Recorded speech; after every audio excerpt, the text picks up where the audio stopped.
Mến chào các bạn, hôm nay mình sẽ hướng dẫn các bạn móc một chiếc túi đựng laptop có hoa văn là những cái hoa đồng tiền rất là dễ thương. Chiếc túi này sẽ có chiều ngang là 32 cm nha các bạn. Và chiều cao là 27 cm. Và phần hông túi sẽ là khoảng 12 cm đó các bạn.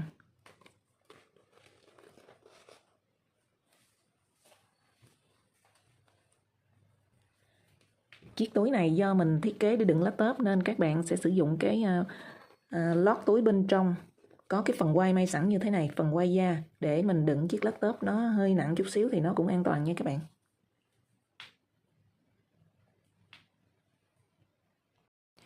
Để móc chiếc túi này thì các bạn cần chuẩn bị 3 cuộn sợi dệt. Màu mình đang sử dụng đó là màu xanh Doraemon nha các bạn. Và chúng ta sử dụng kim móc 3.0 nè. Các bạn cũng chuẩn bị kéo và một tấm canvas có chiều dài là khoảng 29 cm nha các bạn, và chiều rộng là 8,5 cm. Và các bạn cũng chuẩn bị quẹt ga nè, kim đánh dấu, kim khâu len. Các bạn cũng chuẩn bị một miếng lót túi trong suốt như thế này, có phần dây quai là dây da. Dây da này có chiều dài khoảng 80 cm nha các bạn. Và cái phần miệng túi thì cái lót túi trong suốt này sẽ có chiều ngang ở miệng túi là khoảng 31 cm. Và chiều cao của túi là 25 cm. Và chiều rộng bên hông đó các bạn, bên hông của túi là 11 cm. Hông và đáy túi thì nó bằng nhau nha các bạn. Như vậy là phần đáy túi này nó cũng có chiều ngang của đáy túi là khoảng 11 cm.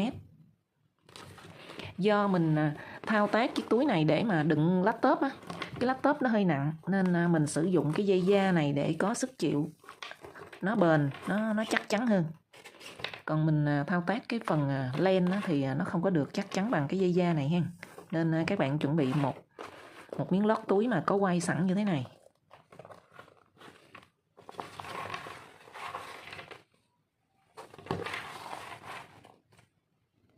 Mình tiến hành thao tác nha các bạn. Trước tiên thì các bạn tạo vòng tròn ma thuật nè, sau đó các bạn gầy lên 54 bính. 1 2 3 4 5. Đã được 54 bính, bây giờ các bạn lên 2 bính, 1 2. Rồi mình quấn chỉ đâm kim vào bính số 54 này các bạn. Mình đi một hàng 54 mũi kép đơn. Một mũi rồi. Mũi thứ hai. Mũi thứ ba. Mũi thứ tư. Rồi, tương tự như vậy thì các bạn đi đến cuối hàng. Một hàng 54 mũi đơn nha. Sau khi các bạn đi một hàng 54 mũi rồi, bây giờ mình lên 2 bính. Các bạn xoay lại và chúng ta cũng đi một hàng ngược lại là 54 mũi đơn, mũi kép đơn chứ các bạn. Các bạn đi tổng cộng là 8 hàng ở phần chân đế này. Bây giờ chúng ta đang ở hàng thứ hai nè các bạn. Thì các bạn lên tổng cộng 8 hàng để chúng ta ráp vào cái chân đế ha. Rồi các bạn đã lên đủ 8 hàng. Bây giờ mình thao tác thêm một mảnh như vậy nữa nha các bạn. Rồi sau khi các bạn đi xong 2 mảnh của phần đáy túi thì cái sợi này các bạn đừng cắt nha. Chúng ta cứ duy trì để đây và mình định vị cái phần canvas vào. Cái canvas này thì mình sẽ đo lại để cho các bạn rõ nha. Bây giờ các bạn sẽ đo mảnh canvas này có chiều dài khoảng 28,5 và chiều rộng là khoảng 8,5 nha các bạn. Sau đó các bạn sẽ để vào cái phần đáy túi mình thao tác nè và mình định vị lên. Các bạn dùng kim đánh dấu để mình định vị và sau đó mình sẽ đi nha các bạn. Mình dùng kim móc để mình kết hai mảnh lại với nhau. Rồi sau khi các bạn định vị xong thì chúng ta sẽ kết lại hai mảnh với nhau. Các bạn phải kết cho đủ thì mình đi cái hoa văn nó mới đúng nha các bạn. Bây giờ trước tiên thì các bạn lên một bính nè. Mình đi ngay cái vị trí chân mũi cuối cùng nè. Đó. Rồi các bạn cũng đâm kim xuống cái mảnh ở dưới mà cũng là mũi cuối cùng nè.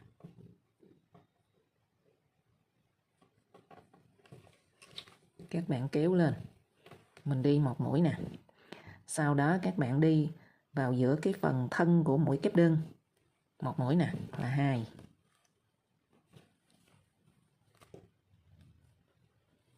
Các bạn để cái mảnh canvas nó lọt vào bên trong luôn nha. Đó. Rồi, tiếp tục. Cái nơi tiếp giáp của hai cái hàng trên và hàng dưới của mũi đơn nè, các bạn đâm kim xuống một mũi là 3. Ở dưới chúng ta cũng đi y như vậy.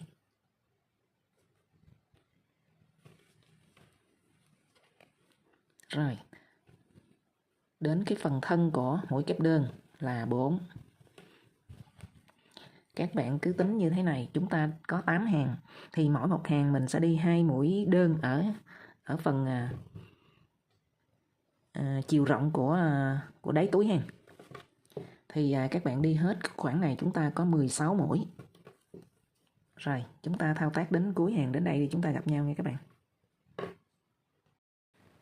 Rồi bây giờ mình nói để các bạn hiểu ha. Chúng ta sẽ đi như thế nào? Xung quanh chân đế này các bạn có số mũi phải là bội số của 12. Có nghĩa là xung quanh cái chân đế này số mũi phải chia hết cho 12 đó các bạn. Thì các bạn sẽ có hai bên đây nè, chúng ta đi là bên đây 16, bên đây 16 và chiều dài của nó là 54 mũi. Các bạn tính là 54 cộng 54 là 108. 108, hai bên đây mỗi bên là 16 là thành 32. 108 với lại 32 là 140. 140 rồi khi các bạn kết thì cái phần góc này nè, 4 góc các bạn tăng 4 mũi nữa là thành 144 mũi. 144 mũi sẽ là bội số của 12.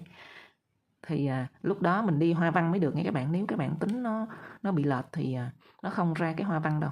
Rồi bây giờ khi các bạn đi đủ 16 mũi nè, các bạn đi một mũi ở phần gốc của nơi tiếp giáp hai cạnh đó. Các bạn đi một mũi nữa.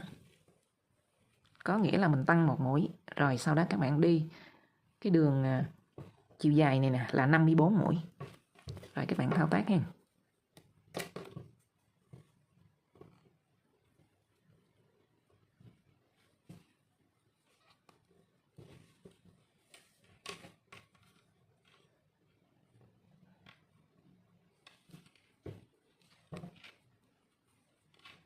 Ở phần gốc các bạn nhớ tăng một mũi mới đủ 144 mũi ha. Rồi sau khi các bạn kết cái phần chân đế xong thì các bạn nhớ đếm số mũi cho nó đủ 144 mũi nha các bạn. Bây giờ mình sẽ lên cái phần thân nè, mình đi hoa văn. Bây giờ các bạn tạo vòng tròn ma thuật nè. Rồi các bạn lên 3 bính nha, 1, 2, 3 là các bạn tính một mũi kép đơn. Sau đó mình đi thêm 2 mũi nữa. 1 mũi nè. 2 mũi nè. Như vậy thì các bạn sẽ tính là một cụm ha, một cụm 3 mũi kép đơn. Rồi, bây giờ các bạn lên một bính, tiếp tục mình đi một cụm nữa. Là 3 mũi kép đơn liên tục thì mình tạm gọi là một cụm nha các bạn. Một mũi kép đơn rồi. Mũi thứ hai. Mũi kép đơn thứ 3. Rồi. Bây giờ các bạn gỡ kim ra. Các bạn sẽ đâm kim vào cái chân đế nè. Các bạn đâm kim vào bất kỳ vị trí nào cũng được. Chúng ta đã tính toán là 144 mũi. Thì các bạn sẽ đi đủ 24 cái vòng tròn như thế này nè. Bây giờ các bạn đâm kim vào bất kỳ chân mũi nào. Các bạn kéo xuống. Rồi. Sau đó mình lên một bính. Các bạn lại tiếp tục đi 3 cụm nữa. Mình đang đi cụm thứ 3 nè. Các bạn đi 3 mũi kép đơn liên tục. 1 mũi nè. 2 mũi nè. 3 mũi. Rồi, các bạn lên một bính, tiếp tục đi cụm thứ 4. 1 mũi kép đơn. 2 mũi kép đơn.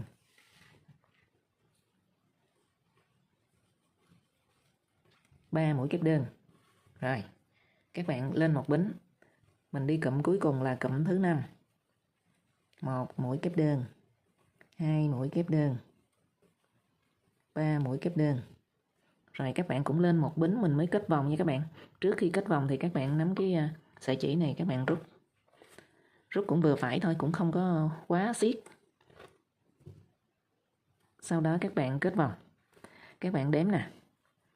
1 2 3 đến chân mũi thứ 3, đến cái bính thứ 3. Các bạn sẽ đâm kim qua 2 sợi nè. 1 sợi nè, 2 sợi. Của bính thứ 3 mà mũi đầu tiên các bạn lên 3 bính đó. Sau đó kéo chỉ trượt qua. Rồi, các bạn cắt chỉ luôn.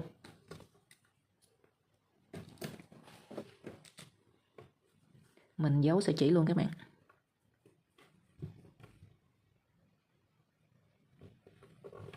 Các bạn giấu sợi chỉ như thế này nó mới đẹp nè. Các bạn sẽ cái mũi mà mình kết vào đó, sau đó các bạn đâm kim vào cái chân mũi tiếp theo, kéo sợi chỉ qua. Rồi, sau đó các bạn quay lại cái mũi cuối cùng mà các bạn lên một bính đó. Các bạn đâm kim vào một sợi thôi, mà sợi bên dưới á, các bạn kéo xuống. Rồi các bạn nhìn là nó sẽ giống nhau hết, chúng ta không có nhận ra ở vị trí nào là mình kết vòng nha. Rồi sau đó các bạn sẽ tiếp tục giấu sợi chỉ.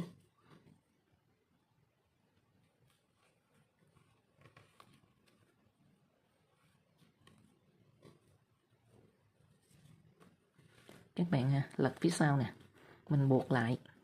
Tại vì mình đi cái hoa văn này nó rất là nhiều mối, nên đến cái mối nào thì mình sẽ xử lý cho nó chặt chẽ đến đó để nó không có bị xức ra các bạn. Rồi khi buộc lại thì các bạn sẽ cắt chỉ và đốt cái đầu sợi chỉ cho nó gọn lại luôn ha.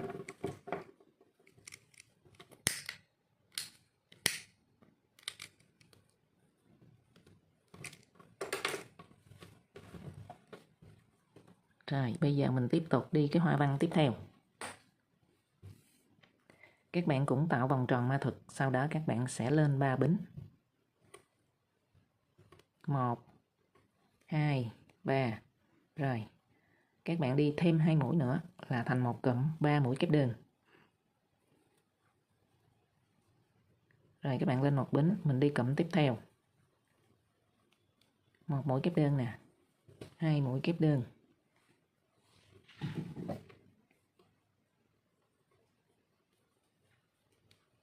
Ba mũi kép đơn. Rồi các bạn gỡ kim ra. Bắt đầu ở vị trí này thì mình đi cái vòng tròn phía sau thì mình phải kết vào vòng tròn phía trước một vị trí và kết vào chân đế một vị trí nữa. Bây giờ các bạn bỏ một cụm nè, có nghĩa là tính từ cái chân đế các bạn kết vào nè, các bạn đếm 1 2 3, 3 mũi kép đơn là đến đúng cái vị trí các bạn lên một bính đó. Sau đó các bạn sẽ kéo cái chỉ qua. Rồi mình lại lên một bính và mình đi cụm tiếp theo vào cái vòng tròn ma thuật. Các bạn đi 3 mũi kép đơn. 1 mũi nè. 2 mũi. Mũi thứ 3. Các bạn gỡ kim ra. Sau đó các bạn đếm nè. Cái vị trí các bạn kết vào nè là mình không tính nha. Các bạn đếm 1 2 3 4 5 6, đây đến vị trí thứ 6 nè. Các bạn sẽ đâm kim từ ở bên dưới lên, đó, kéo chỉ qua. Rồi các bạn lên một bính. Ở vòng tròn thứ 2 là các bạn có 3 cụm rồi. Mình đi thêm 2 cụm nữa. Bây giờ mình đang đi cụm thứ 4 nè. 1 mũi kép đơn. 2 mũi kép đơn. 3 mũi kép đơn. Rồi các bạn lên một bính, tiếp tục mình đi cụm thứ 5, cụm cuối cùng của vòng tròn thứ 2.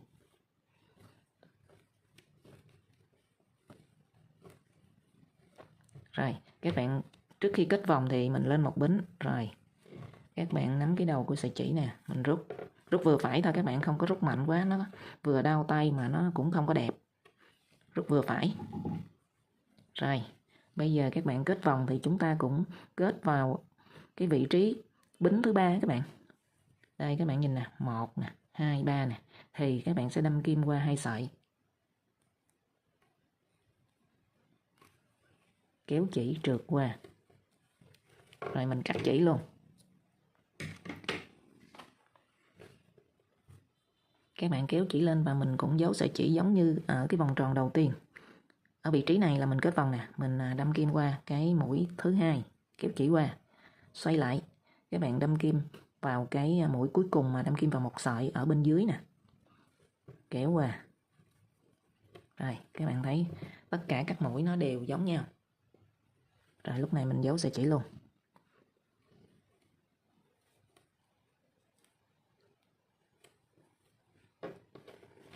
Các bạn sẽ buộc lại ha.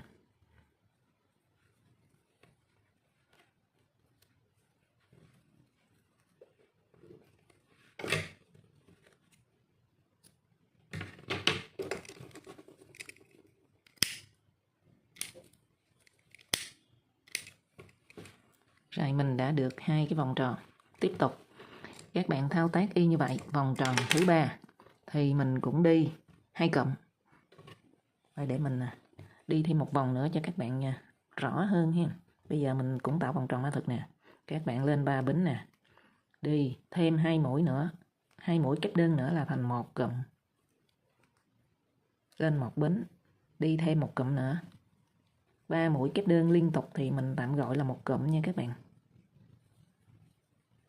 Rồi, sau đó các bạn gỡ kim ra. Cái vòng tròn phía sau thì luôn kết vào vòng tròn phía trước. Mình tính từ cái chân đế nè, các bạn bỏ ra 1 cụm, có nghĩa là bỏ ra 3 mũi kép đơn. Đâm kim vào cái vị trí mà các bạn lên 3 bính á. Ý lên 1 bính chứ, xin lỗi các bạn nói nhầm. Lên 1 bính á, các bạn kéo chỉ qua. Sau đó lên 1 bính, rồi mình lại đi 1 cụm. Cụm tiếp theo này các bạn sau khi đi xong thì chúng ta sẽ kết vào chân đế.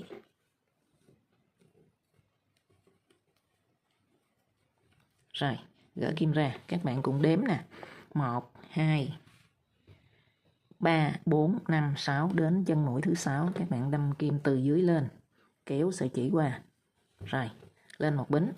Mình tiếp tục đi thêm 3 cụm nữa, ý 2 cụm nữa cho đủ 5 cụm, sau đó các bạn sẽ kết vòng và mình buộc 2 cái đầu sợi chỉ lại nha các bạn.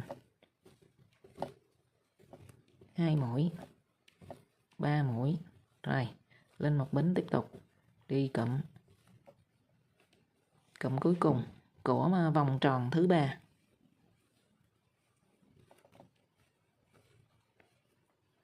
Rồi các bạn lên 1 bính, chuẩn bị kết vòng thì các bạn nhớ nắm cái đầu chỉ này mình rút thật mạnh nha. Ý không phải rút thật mạnh đâu, rút vừa phải. Rồi các bạn kết vào mũi bính thứ 3.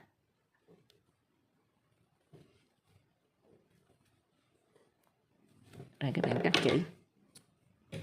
Và mình giấu sợi chỉ luôn. Các bạn giấu sợi chỉ như 2 cái vòng tròn trước.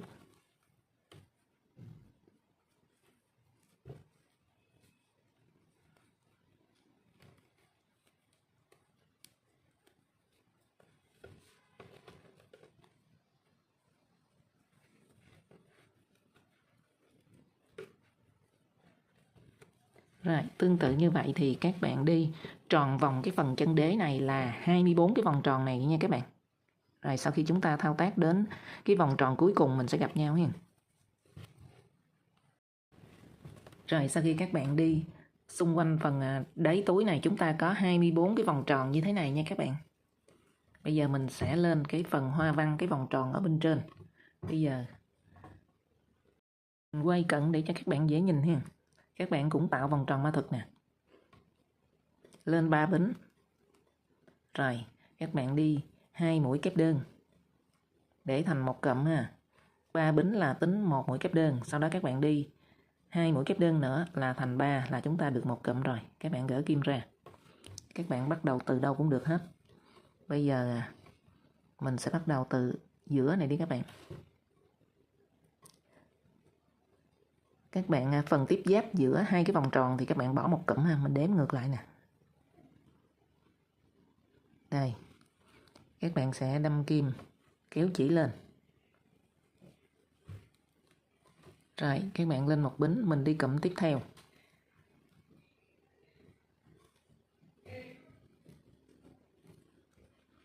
Một mũi kép đơn. 2 mũi kép đơn.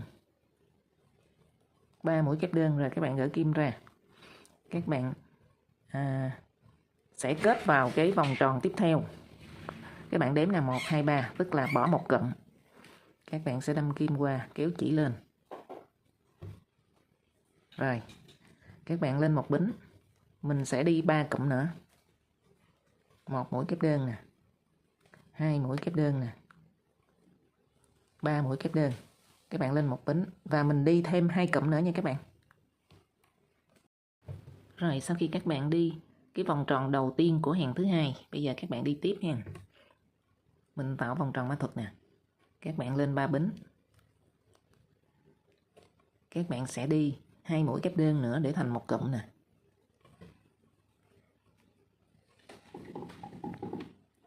Rồi, khi các bạn đi được một cụm rồi, các bạn gỡ kim ra. Mình đi tiếp tục cái vòng tròn các bạn vừa đi trên hàng thứ hai nè. Thì ở đây các bạn đếm từ cái phần tiếp giáp nè, mình bỏ một cụm nè, đến cụm thứ hai. Thì ở đây là ở giữa nè. Các bạn chừa lại trong phần trong này là 2 cụm. Khi mình đi thì các bạn hình dung nó sẽ tròn như thế này. Đó, bây giờ mình sẽ đâm kim vào ở giữa nè các bạn. Bên đây 2 cụm, bên trái 2 cụm, bên phải 2 cụm. Rồi, các bạn kéo chỉ qua. Sau đó lên một bính. Các bạn sẽ đi tiếp tục 4 cụm nữa. Mình không có kết vào đâu hết. Các bạn cứ đi thành cái vòng tròn. Rồi, các bạn lên một bính tiếp tục.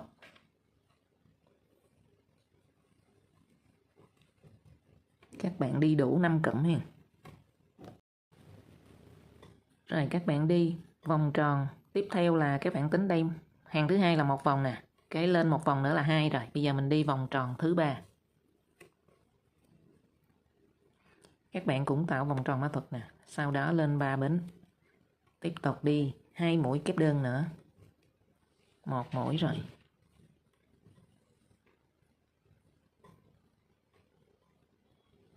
Mũi thứ hai. Sau đó các bạn gỡ kim ra nè. Ở vòng tròn thứ hai này thì các bạn hình dung là mình đi cái vòng tròn như thế này nè. Đó, thì các bạn chừa bên trái của mình là một cụm, một cái đỉnh như thế này nè, để mình đi cái phần dây bên trong. Đó là các bạn đếm từ bên phải qua là các bạn bỏ 1, 2 đến cụm thứ 3. Các bạn đâm kim xuống, chừa một đỉnh ở bên trong này nha các bạn. Đây, các bạn đi như thế này nè, nó mới tạo thành cái vòng tròn được. Đó. Bây giờ các bạn sẽ kéo chỉ qua. Lên một bính, rồi các bạn tiếp tục đi 4 cụm nữa để thành cái vòng tròn. Có 5 cụm nha các bạn.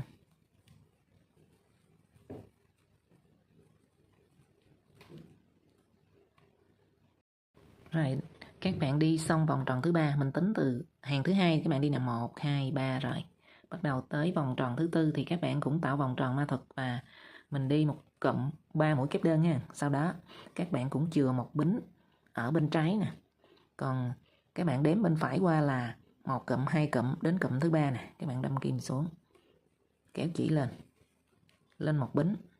Rồi các bạn đi tiếp tục 4 cụm nữa ha.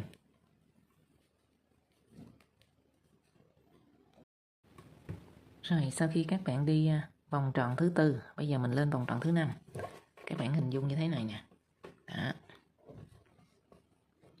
1, 2, 3, 4. Rồi bây giờ mình đi vòng tròn thứ 5 thì các bạn cũng tạo vòng tròn ma thuật. Mình đi lên 3 bính và 2 mũi kép đơn để thành một cụm nha. Gỡ kim ra. Đó, lúc này các bạn hình dung là các bạn chừa một đỉnh ở đây nè. Chừa một đỉnh để nó sẽ kết vào bên trong cái phần nhị nè. Bây giờ các bạn kết vào đây. Thì mình cũng tính từ bên phải qua, các bạn bỏ 3 cụm 1, 2, 3. Mình sẽ kết vào. Lên một bính. Rồi các bạn sẽ đi 4 cụm nữa. 1, 2, 3 là được cụm thứ 2. Rồi các bạn đi thêm 3 cụm nữa ha. Lên một bính. Rồi sau khi các bạn đi xong thì chúng ta được cái hoa tròn 8 cái vòng tròn nhỏ như thế này. Nó thành một cái hoa to. Rồi bây giờ các bạn đi tiếp theo thì các bạn hình dung ra nè. Ở vòng đầu tiên, cái bông hoa đầu tiên á, các bạn đi 6 vòng tròn nhỏ ở trên. Nhưng từ đây thì các bạn đi 4 vòng nữa thôi là kết thành một cái vòng hoa lớn giống như thế này rồi. Bây giờ các bạn hình dung đây là một đỉnh nè, một đỉnh ở trong nè, rồi 2 đỉnh nè, 3 nè, 4 nè. Đó, bây giờ mình sẽ kết vào đây nè các bạn. Các bạn đi cụm 3 mũi kép đơn. Sau đó các bạn sẽ kéo chỉ lên một bính. Tiếp tục các bạn đi cụm thứ hai.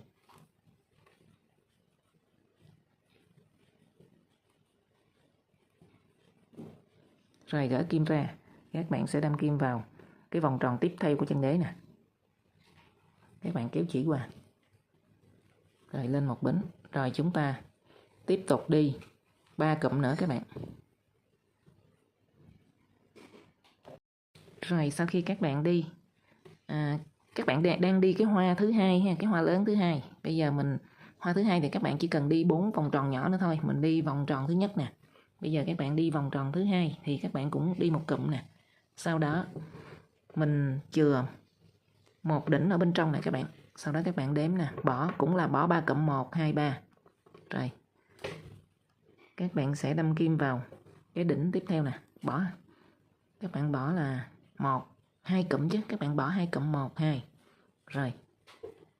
Lên một bính, tiếp tục các bạn sẽ đi 4 cụm còn lại, chúng ta không kết vào đâu hết, các bạn đi tròn vòng. Rồi mình đang ở vòng hoa lớn thứ hai các bạn.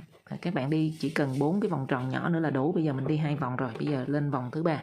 Các bạn cũng đi cụm đầu tiên nè, gỡ kim ra. Các bạn cũng sẽ bỏ 1 cụm, 2 cụm, 3 cụm. Có nghĩa là các bạn tính để chúng ta còn lại một đỉnh ở bên trong nè. Đây. Các bạn kéo lên một bính. Rồi các bạn đi 4 cụm nữa nha. Rồi đến vòng thứ tư thì nó sẽ thành một cái vòng tròn nha các bạn. Vòng tròn cuối cùng thì các bạn cũng đi một cụm nè, sau đó gỡ kim ra. Các bạn cũng đâm kim vào cái đỉnh thứ ba. Các bạn tính từ phần tiếp giáp nè. Rồi 1 2 nè, đến đỉnh thứ ba nè. Các bạn kéo chỉ qua. Kéo chỉ lên và các bạn đi 1 2 3. Rồi các bạn lên một bính, tiếp tục mình đi cụm thứ ba. 1 2 2 3.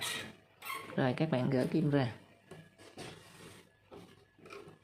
Các bạn sẽ kết vào. Các bạn sẽ chừa một đỉnh. Đây. Đỉnh này chứ. Rồi các bạn kết vào đây nè. Kéo chỉ lên một bính. Bây giờ là 1 2 3 rồi. Không. Cái này các bạn đi thêm một đỉnh, một cụm nữa chúng ta mới kết vào nha các bạn. 1 2 3 rồi. Các bạn đi cụm thứ tư. Rồi gỡ kim ra nè, các bạn mới kết vào.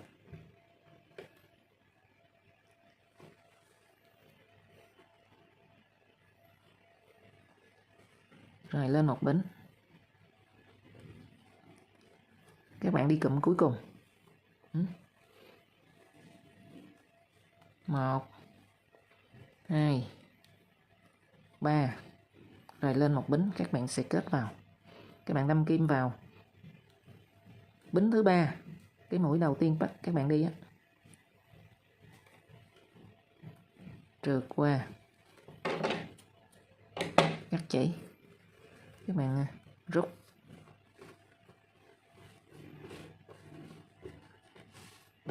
Rồi các bạn hình dung mình đã có cái bông hoa to thứ hai. Rồi bây giờ mình sẽ đi cái phần nhị bên trong. Các bạn đi 8 mũi đơn. Rồi mình sẽ đi 8 nhánh. Rồi các bạn đi 8 mũi đơn nè. Sau đó mình lên 5 bính. 1 2 3 4 5, gỡ kim ra. Các bạn sẽ đâm kim vào cái đỉnh đầu tiên của bông hoa nè. Nói chung là các bạn đâm kim vào bất kỳ vị trí nào mình thuận tay ha. Rồi các bạn trượt vào 4 mũi trượt.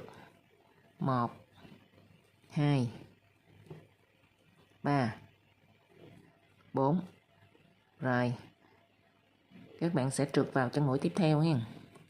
Rồi lên 5 bính, gỡ kim ra, các bạn sẽ kết vào cái vòng tròn tiếp theo nè, lên 1 bính, trượt 4 mũi trượt và 1 mũi vào cái vòng tròn nhỏ đó các bạn. 2 3 4 và các bạn đâm kim vào cái vòng tròn nhỏ này.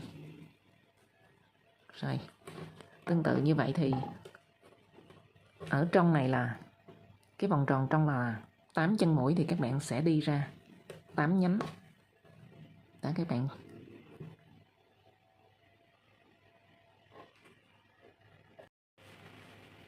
Rồi sau khi các bạn đi xong cái vòng hoa lớn thì chúng ta đi vòng thứ 3, thì các bạn cũng sẽ đi y như cái vòng hoa thứ 2 nè. Thì các bạn đếm là 1 2 3 4, 4 cái hoa này đã có sẵn và chúng ta đi 4 hoa tiếp theo thì các bạn sẽ kết vào đây nè. Các bạn chừa một đỉnh bên trong nè, 1 đỉnh bên trong nè, 2 đỉnh nè, 3 nè, 4 nè, thì các bạn kết vào đây 1. Các bạn đi một cụm kết vào đây. Sau đó đi một cụm nữa các bạn kết vào cụm tiếp theo. Rồi sau đó các bạn lên vòng y như cái phần của bông hoa thứ 2 tiếp theo nè. Tương tự như vậy thì các bạn đi tròn vòng luôn ha. Chúng ta có 12 cái hoa như thế này. Bây giờ mình mới đi có 2 cái à. Bây giờ các bạn đi thêm 10 cái hoa tròn như thế này nữa. Tròn lớn nha các bạn. Mỗi một cái hoa lớn thì nó sẽ có 8 cái vòng tròn nhỏ để kết thành một cái hoa lớn như thế này. Rồi sau khi các bạn đi xong cái vòng 1 thì các bạn sẽ có tổng cộng là 12 cái bông hoa lớn như thế này các bạn. Đây 1 nè, 2 3 4 5 6 7 8 9 10 11 và 12. Rồi các bạn có 12 cái bông hoa lớn như thế này. Bây giờ chúng ta sẽ lên hàng thứ 2. Ở hàng thứ 2 thì bắt đầu các bạn đi như thế này. Đây, để như vậy đi cho nó dễ nè. Đó. Mình đánh dấu ở vị trí này là bắt đầu lên hàng thứ 2 ha. Các bạn thấy chúng ta sẽ có cái vòng tròn lớn như thế này nè. Và 2 vòng tiếp giáp nhau thì ở giữa nó có một cái khoảng như thế này. Chúng ta bắt đầu đi từ đây nè. Các bạn đi. Mình tạo vòng tròn mã thực, sau đó các bạn đi một cụm. 3 mũi kép đơn chung chân.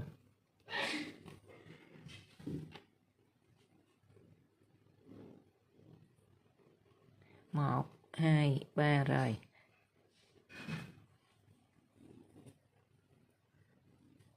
Đi lại nè các bạn. 1, 2, 3 rồi các bạn đi thêm 2 mũi kép đơn nữa, 1 mũi nè. 2 mũi. Rồi các bạn gỡ ra. Mình đâm kim vào cái vòng tròn nhỏ, cái nơi mà tạo thành của 2 cái vòng tròn tiếp giáp nhau thì nó có một khoảng như thế này các bạn. Đó, chúng ta đâm kim vào đây nè. Các bạn kéo chỉ qua lên một bính rồi mình đi cụm tiếp theo. 1 mũi kép đơn, 2 mũi kép đơn, 3 mũi kép đơn rồi các bạn gỡ kim ra. Các bạn sẽ đâm kim qua cái vòng tròn tiếp theo. Cái vòng tròn ở giữa này mình bỏ ha. Các bạn đâm kim qua đây. Lên một bính. Rồi. Các bạn đi thêm 3 cụm nữa cho nó đủ thành cái vòng tròn nhỏ nha. Rồi mình vừa đi xong cái bông hoa lớn đầu tiên của hàng thứ 2. Một cái túi trước có một bé nó comment như thế này: chị ơi chỉ em làm bông hoa lớn thứ 2 ở hàng thứ 2. Có nghĩa là cái bông hoa mình đang chuẩn bị làm này các bạn. Bé có coi cái clip này thì em xem kỹ ha. Bắt đầu cái hoa đầu tiên thì các bạn đi 6 vòng tròn nhỏ. Bắt đầu bông hoa thứ 2 thì các bạn đi là 4 vòng nữa thôi là chúng ta đủ thành một cái vòng như thế này rồi, do nó đã có sẵn 2 cái vòng tròn của bông hoa đầu tiên và 2 cái vòng tròn của hàng dưới là mình có 4 cái vòng tròn nhỏ rồi. Bây giờ các bạn đi thêm 4 cái vòng tròn nhỏ nữa là thành 8 cái vòng tròn để chúng ta thành một cái bông hoa lớn như thế này. Bây giờ chúng ta bắt đầu thao tác nha. Ở bông hoa thứ hai thì các bạn thấy có 3 cái vòng tròn nè, chúng ta sẽ đi kết vào đây một đỉnh nè, kết vào đây đỉnh thứ hai nè. Đó.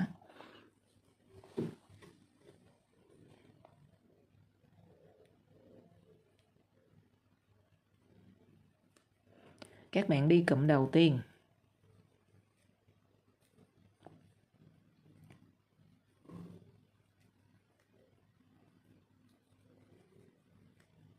Rồi gỡ kim ra, các bạn đâm kim vào cái vòng tròn, cái vòng tròn này là cái vòng tròn ở cái hoa ở hàng đầu tiên hen, nhưng mà nó sẽ là tiếp giáp của hai cái hoa tiếp theo. Thì các bạn thấy có 3 cái vòng tròn tiếp theo liên tục nè. Chúng ta đâm kim vào đây. Rồi lên một bính, các bạn sẽ đi một cụm.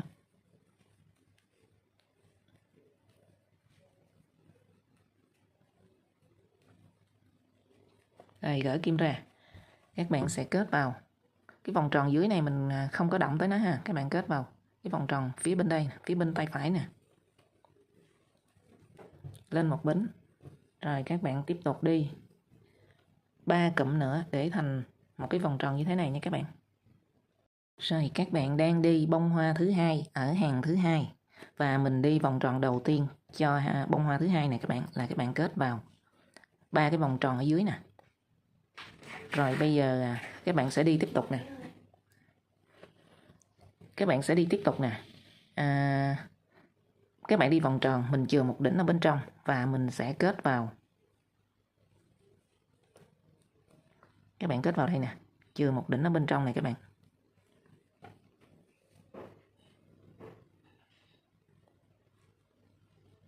Các bạn đi cụm đầu tiên.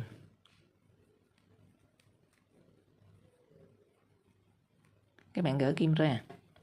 Đây, mình chừa một đỉnh ở bên trong nè, các bạn kết vào đây. Rồi các bạn kéo lên ha. Tiếp tục các bạn đi 4 cụm còn lại nữa để thành một cái vòng tròn nhỏ ha, vòng tròn nhỏ nè. Ở bông hoa tiếp theo là các bạn chỉ đi 4 cái vòng tròn nhỏ như thế này nữa thôi là chúng ta đã đủ ha. Bây giờ các bạn đã có 4 vòng tròn này rồi nè, 1 2 3 4 nè. Bây giờ các bạn đi 4 vòng tròn nữa, các bạn đi một vòng rồi, đang vòng thứ hai, vòng thứ ba, vòng thứ tư nữa là các bạn đủ một cái vòng tròn này. Rồi mình đang ở bông hoa lớn thứ hai của hàng thứ hai, thì các bạn lên 4 cái vòng tròn nhỏ, mình sẽ đủ để thành một cái bông hoa lớn rồi, tại vì mình đã có sẵn 4 hoa. Bây giờ đến cái vòng tròn nhỏ thứ tư thì các bạn đi một cụm, mình kết vào cái vòng tròn thứ ba nè. Rồi sau đó các bạn đi thêm 3 cụm nữa. Rồi mình gỡ kim ra, các bạn sẽ kết vào cái vòng tròn đầu tiên nè.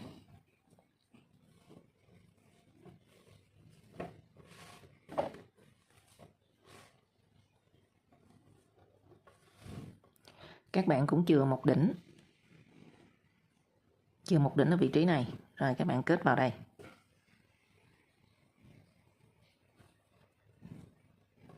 Rồi các bạn lên một bính, mình đi thêm một cụm nữa vào cho đủ 5 cụm.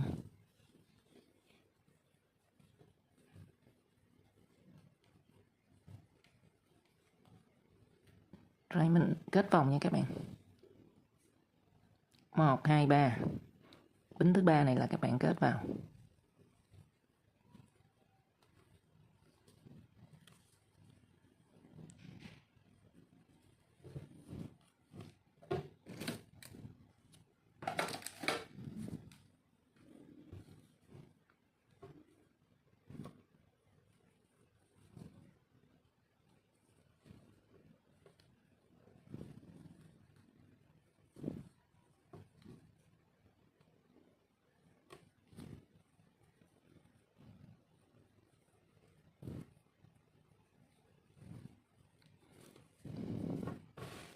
Rồi các bạn đã có vòng tròn thứ hai. Bây giờ mình sẽ đi phần nhụy bên trong và 8 giây để mình kết lại cái vòng tròn này nhé các bạn.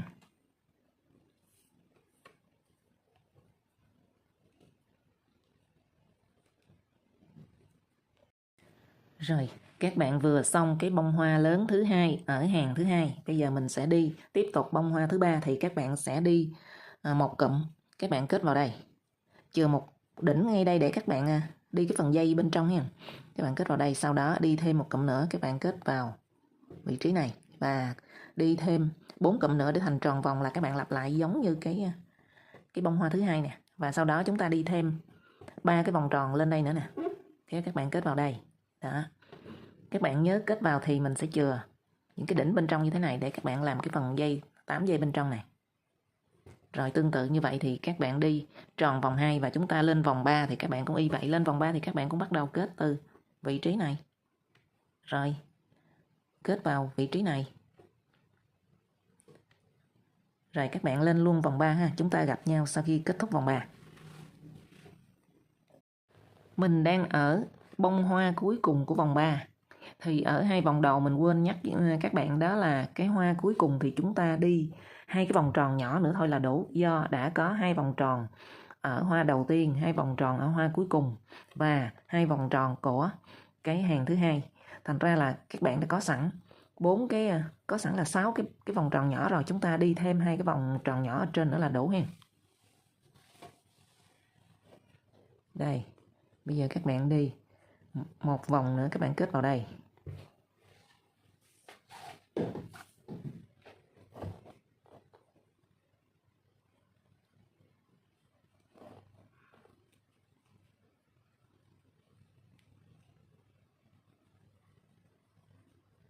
Rồi các bạn kết vào đây nè. Rồi lên một bính. Các bạn sẽ đi thêm 4 cụm nữa để thành cái vòng tròn ha. Đã xong một vòng tròn, bây giờ các bạn đi một vòng tròn nữa. Các bạn kết vào. Các bạn chừa một đỉnh nè, mình kết vào đây.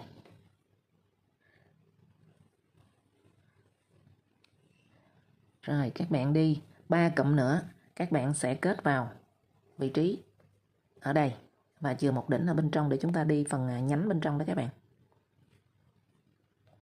Rồi sau khi các bạn đi được 3 hàng của vòng tròn lớn nè thì chúng ta sẽ đi một hàng mũi trượt. Các bạn xoay lại. Rồi bây giờ chúng ta sẽ đi như thế này.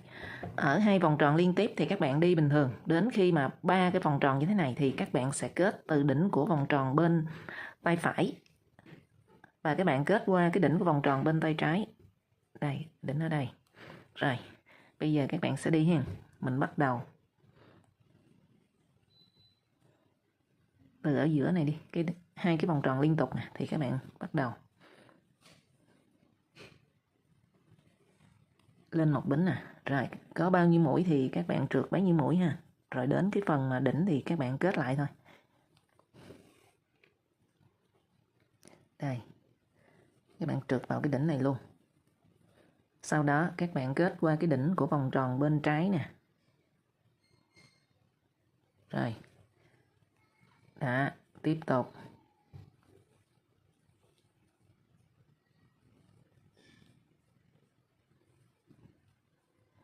ở phần 2 vòng tròn liên tiếp này thì các bạn cứ đi một hàng đến đây nè.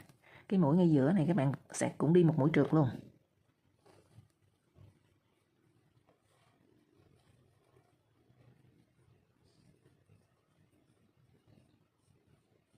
Đây, các bạn đi một mũi ngay giữa này, cái mũi tiếp giáp các bạn vẫn trượt một mũi.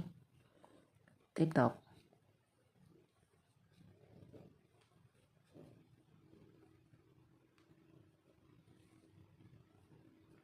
Ý đến cái phần đỉnh này thì các bạn sẽ trượt vào ở giữa đi cho nó dễ.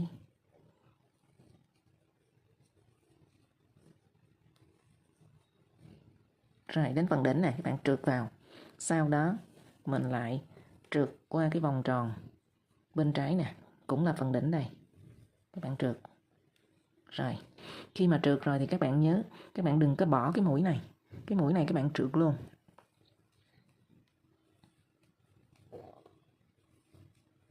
Rồi, tương tự như vậy thì mình sẽ đi đến cuối vòng nha các bạn. Rồi bây giờ các bạn sẽ lồng cái lót túi vào bên trong. Ở trên miệng của lót túi trong suốt này có những cái lỗ như thế này để cho mình kết lại đó các bạn.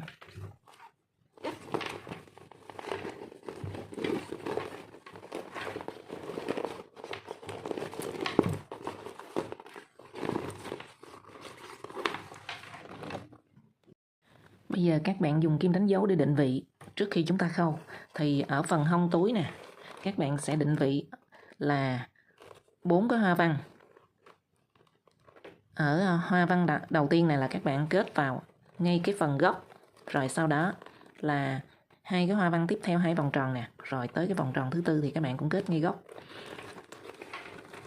Rồi ở khoảng trước này là các bạn sẽ có 8 cái vòng tròn nhỏ như thế này. Hai bên là mỗi một bên 8, hai bên hông mỗi bên 4 nha các bạn. Rồi sau đó các bạn mới dùng kim mình khâu lại.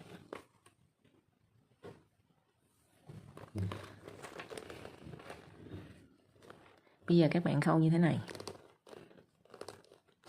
Các bạn khâu ở giữa, các bạn không có khâu trên miệng túi, lý do là từ cái phần mà đục lỗ nè lên cái phần miệng túi khoảng 1 cm thì chúng ta không có khâu như thế này thì nó lòi cái phần mà lót túi trong suốt ở bên trong ra, nó không đẹp. Các bạn kéo lên.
Rồi bây giờ các bạn làm cái vòng tròn để trang trí trên cái quai túi cho nó đồng bộ với các bạn. Các bạn tạo vòng tròn ma thuật, sau đó các bạn đi 8 mũi đơn vào cái vòng tròn này. 2 nè, 3, 4, 5, 6, 7, 8. Rồi các bạn rút thật mạnh. Sau đó mình kết vòng. Rồi các bạn cắt chỉ luôn.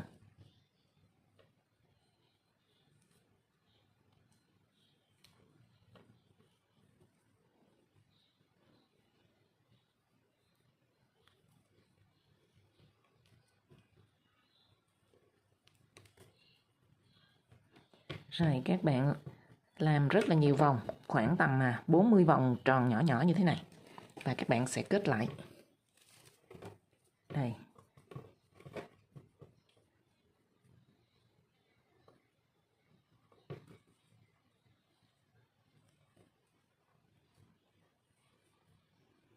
Kết sau đó các bạn buộc lại ha, rồi mình cắt gọn và đốt cái đầu của sợi chỉ.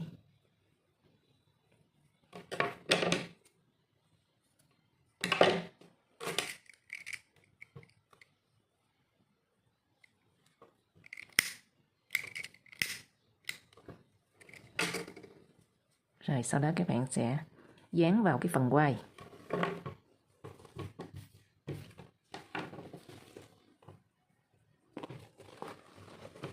Đây, các bạn dán như thế này.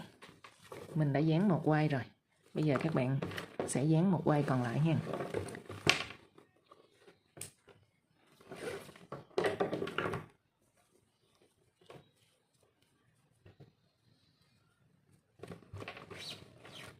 Đây, các bạn dùng keo để chúng ta sẽ dán lại. Có thể dùng súng bắn keo cũng được nha các bạn.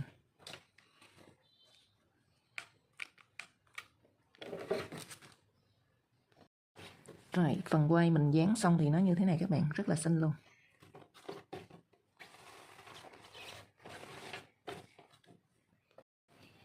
Xong rồi các bạn ơi, mình vừa hướng dẫn xong phần móc chiếc túi đựng laptop với hoa văn rất là dễ thương luôn. Các bạn hãy nhanh tay chọn màu chỉ mà mình yêu thích để thao tác một chiếc túi bổ sung vào bộ sưu tập túi của mình nhé. Mình chúc các bạn móc thành công. Cảm ơn các bạn đã xem video. Rồi, các bạn đi vòng tròn đầu tiên của hàng thứ hai. Bây giờ mình sẽ đi vòng tròn tiếp theo. Các bạn hình dung chúng ta đi với vòng tròn như thế này nè. Đó. Bây giờ mình chừa một đỉnh để mình kết cái phần dây xung quanh này các bạn, chừa phần đỉnh nè. Rồi các bạn đi một cụm hoa văn, sau đó mình tiếp tục đi vòng tròn thứ hai. Được một cụm rồi, khi các bạn kết vào đây chúng ta đi thêm 4 cụm nữa. Rồi các bạn đi xong vòng tròn nhỏ thứ hai của hàng thứ hai ha. Bây giờ các bạn đi tiếp tục vòng tròn thứ ba thì các bạn cũng chừa một đỉnh để chúng ta đi những cái sợi dây như thế này nè. Đó, chừa một đỉnh ở đây và các bạn kết vào phần đỉnh này nè. Đó. Các bạn bỏ 3 cụm nếu tính từ bên phải nha. Các bạn bỏ 1 cụm, 2 cụm, 3 cụm. Rồi, còn nếu không thì các bạn tính là bỏ một đỉnh bên trong đây. Rồi. Các bạn tiếp tục đi 4 cụm nữa để thành cái vòng tròn nhỏ ha. Rồi các bạn đi xong vòng tròn thứ ba thì mình lên vòng tròn thứ tư nữa nha các bạn. Mình cũng chừa một đỉnh. Rồi các bạn đâm kim vào cái đỉnh tiếp theo nè.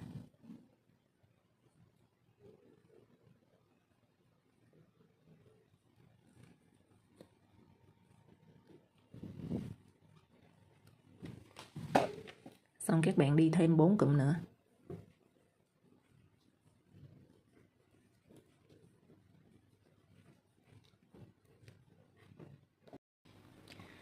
Rồi, các bạn đi ở hàng thứ hai thì mình đi vòng tròn đầu tiên là các bạn kết qua cái vòng tròn nhỏ nè.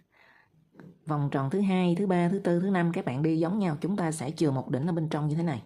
Đó, chừa một đỉnh để nó thành cái vòng tròn này các bạn. Và vòng tròn thứ 6 thì các bạn đi giống hệt như vòng tròn đầu tiên.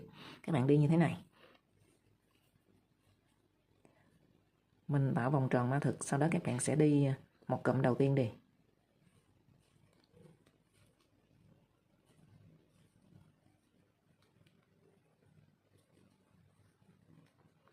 Các bạn gỡ kim ra ha. Mình sẽ đâm kim vào cái vòng tròn dưới này nè. Ở hàng đầu tiên nè, các bạn đâm kim vào vòng tròn ở cái đỉnh này nè. Sau đó mình kết vào cái đỉnh này nữa. Và các bạn kết vào cái đỉnh ở vòng tròn thứ 5 nè. Chừa một đỉnh bên trong nè. Các bạn kết ở vị trí này. Đó. Bây giờ chúng ta kết ở vị trí này trước. Lên một bính. Các bạn tiếp tục đi cụm thứ hai.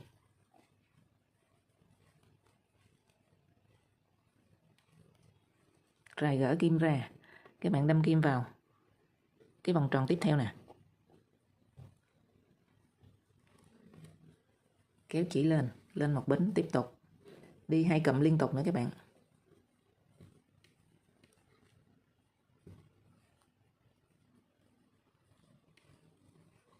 Một cụm rồi, các bạn lên một bính, tiếp tục đi một cụm nữa.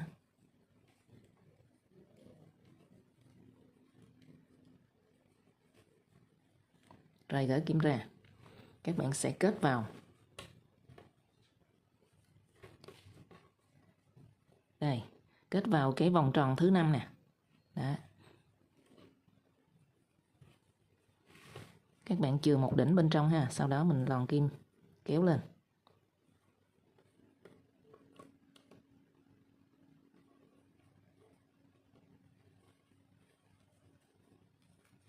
Lên một bính.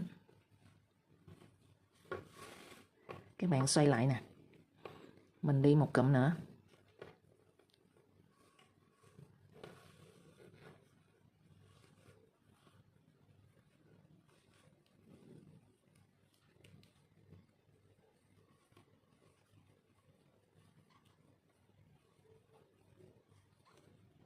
Rồi lên một bính. Các bạn kết vòng. Trước khi kết vòng thì các bạn rút. Rồi mình kết vòng nè. Các bạn sẽ đâm kim qua cái mũi bính thứ 3.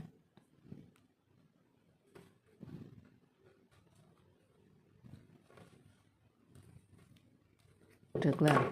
Rồi các bạn cắt chỉ nè.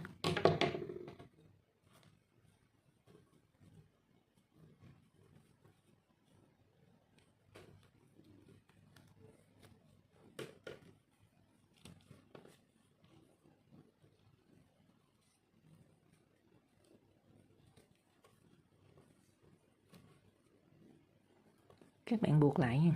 Mình đốt luôn cái đầu của sợi chỉ.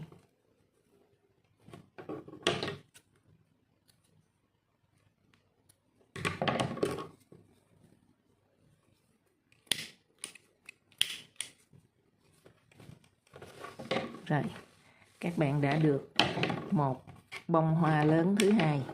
Bây giờ mình đi phần nhụy bên trong nha.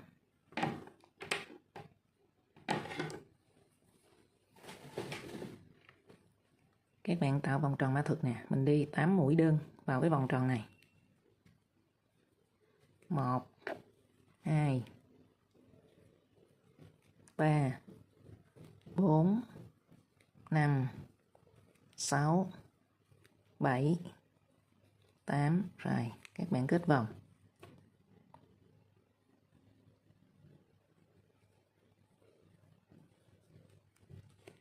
Trượt lên luôn. Rồi các bạn lên 5 bính nè. Gỡ kim ra. Bắt đầu mình kết vào.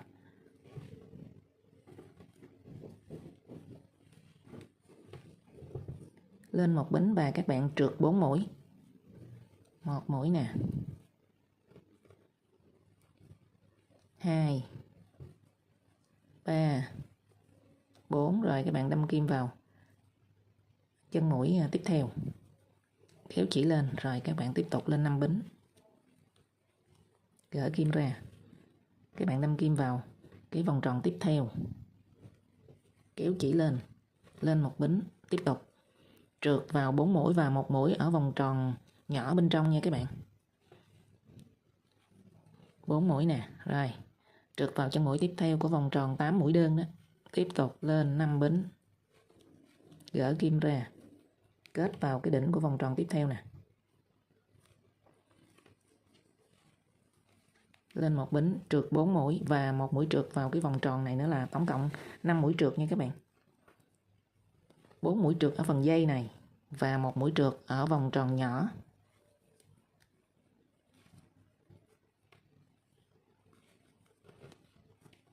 Rồi. Đây. Mình đánh dấu kim đánh dấu này để biết là bắt đầu ở hàng thứ hai thôi chứ không có mục đích gì nha các bạn. Đó. Tương tự như vậy các bạn đi thêm 5 giây nữa để chúng ta thành một cái bông hoa lớn. Sau khi các bạn đi vòng tròn thứ 5 xong thì mình sẽ đi vòng thứ 6 và mình kết xuống chân đế luôn kết xuống cái hàng đầu tiên này các bạn. Các bạn đi một cụm trước đi. Rồi. Mình gỡ kim ra, các bạn sẽ đâm kim vào cái cụm, các bạn cũng đếm là 1 2 bỏ 3 cụm, mình đâm kim vào cái đỉnh mà các bạn lên một bính đó, và mình chừa một đỉnh ở đây. Rồi các bạn kết vào đây.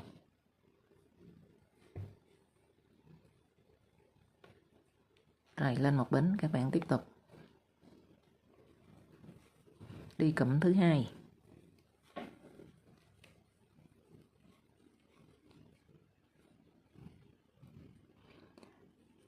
Rồi các bạn lên một bính, chúng ta đi cụm thứ ba.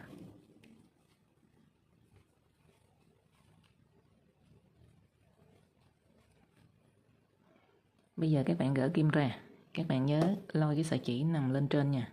Đây.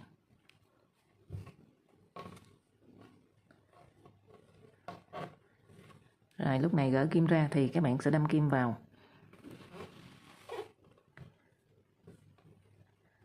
đây, cái cụm 3 mũi. Các bạn kết như thế này nè. Bây giờ mình sẽ kết vào cụm 3 mũi giống như cái cụm chúng ta xuất phát ở hàng thứ hai. Thì các bạn đi 1 2 3 cụm rồi. Cụm đầu tiên mình kết vào cái vòng tròn thứ 5 nè.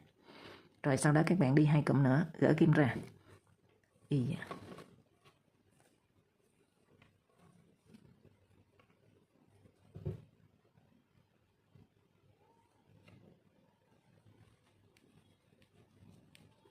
Các bạn gỡ kim ra ha. Các bạn đâm kim vào đây nè.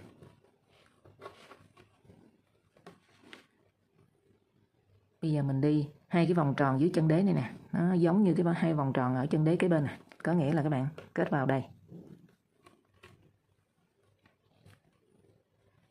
Các bạn lôi chỉ lên. Rồi lên một bính. Mình tiếp tục đi cụm thứ tư. Thì các bạn sẽ đi 1 nè, nè, 2 mũi kép đơn nè. Rồi mũi thứ 3, gỡ kim ra, các bạn lại đâm kim vào cái vòng tròn tiếp theo nè. Rồi các bạn lên một bính. Cái vòng tròn thứ 6 này các bạn đã đi 4 cụm rồi, bây giờ mình đi một cụm cuối cùng. 1 2 3. Rồi lên một bính, các bạn kết vòng nè. Các bạn nhớ đâm kim vào cái mũi bính thứ 3 nha. 1 2 nè, 3 nè, các bạn đâm kim qua 2 sợi nha. Kéo chỉ trượt qua luôn. Rồi các bạn cắt chỉ.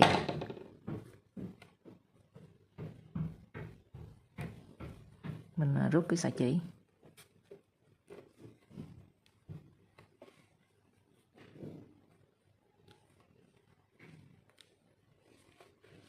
Rồi các bạn đã có một cái vòng tròn lớn ở trên, bao gồm là 8 vòng tròn nhỏ, thì các bạn tính luôn 2 vòng tròn nhỏ ở chân đế nè. Sau đó các bạn lên nè, 1 2 3 4 5 6 nữa. Như vậy thì kết hợp lại là các bạn có một cái vòng tròn lớn là 8 cái vòng tròn nhỏ xung quanh. Bây giờ chúng ta sẽ đi cái phần nhụy ở giữa nè, sau đó các bạn sẽ kết ra bên ngoài. Các bạn đi như thế này. Mình tạo vòng tròn ma thuật lên một bính. Các bạn sẽ đi 8 mũi kép đơn vào vòng tròn này. 1 2. Được 8 mũi kép đơn rồi, các bạn sẽ kết vòng. Các bạn đâm kim qua chân mũi đầu tiên mình trượt và rút sợi chỉ nè. Sau đó các bạn lên 5 bính. 1 2 3 4 5. Các bạn sẽ kết vào những cái đỉnh các bạn chừa nè. 1 nè, 2 nè, 3 4 5 6 7 8. Bây giờ mình kết vào vị trí nào cũng được. Các bạn sẽ kéo cái sợi chỉ lên. Rồi lên một bính nè. Sau đó các bạn sẽ trượt nè. 1 mũi trượt, 2 mũi trượt, 3 mũi trượt, 4 mũi trượt, và mũi trượt cuối cùng là các bạn đâm kim vào cái chân mũi các bạn xuất phát đó. Trượt một mũi nữa. Rồi sau đó các bạn lại lên 5 bính. 1 2 3 4 5. Rồi các bạn gỡ kim ra hen. Mình đâm kim vào cái đỉnh của vòng tròn tiếp theo nè. Kéo chỉ lên. Lên một bính. Rồi trượt 4 mũi và 1 mũi vào cái vòng tròn nhỏ bên trong. 1 mũi rồi, 2 nè. 3 4. Sau đó các bạn trượt vào chân mũi tiếp theo. Rồi các bạn lên 5 bính lại. Gỡ kim ra. Rồi đâm kim vào cái đỉnh của vòng tròn tiếp theo. Các bạn kéo chỉ lên. Lên một bính và các bạn trượt 4 mũi. 1 nè, 2 3 4. Sau đó các bạn trượt vào chân mũi tiếp theo của cái phần vòng tròn nhỏ bên trong. Rồi tương tự như vậy thì các bạn sẽ đi tròn vòng đủ 8 chân mũi của phần nhị bên trong nè. Nó sẽ là 8 giây nè.